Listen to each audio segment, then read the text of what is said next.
Hello everyone and welcome to the video. In this video I will explain what parts to buy for a very low budget gaming computer. I know due to experience that money in South Africa is a rare commodity for most of us. So luckily AMD came to the rescue with their 3000 series APUs. So what is an APU?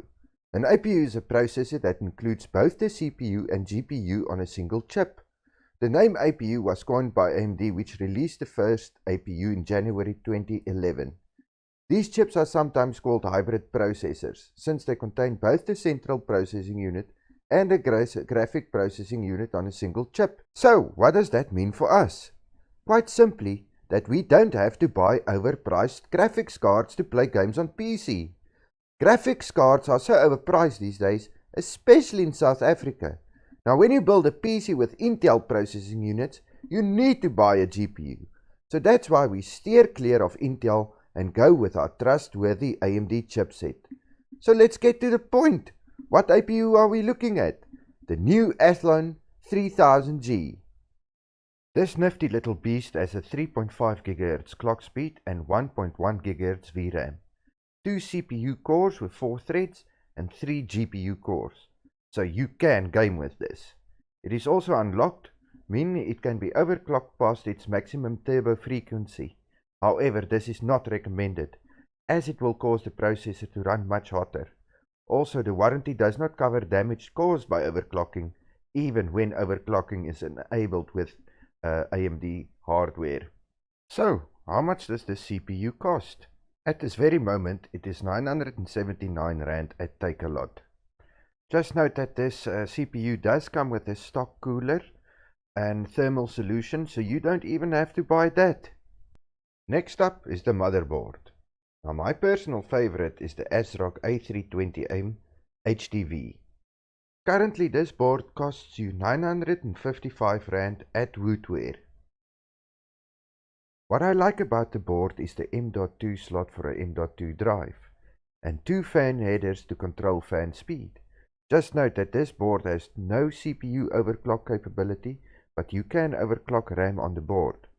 For a few rands more you can buy the B450 board that has OC capability, but I rather not mess with the CPU's warranty.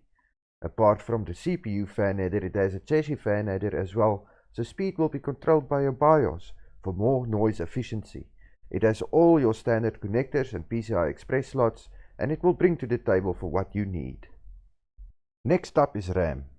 Due to the fact that dual-channel RAM is a must with AMD processors for better frames and overall performance, we are going to look at 2x4 GB RAM sticks. The options are not limited, so I'll show you a few sticks that can be overclocked. Standard 2400 MHz sticks are more than sufficient where overclocking can lead to instability and stuttering, so choose wisely. Now next is the PSU. Due to the fact that the processor uses very little power and that there is no GPU present, we can look at the budget PSU.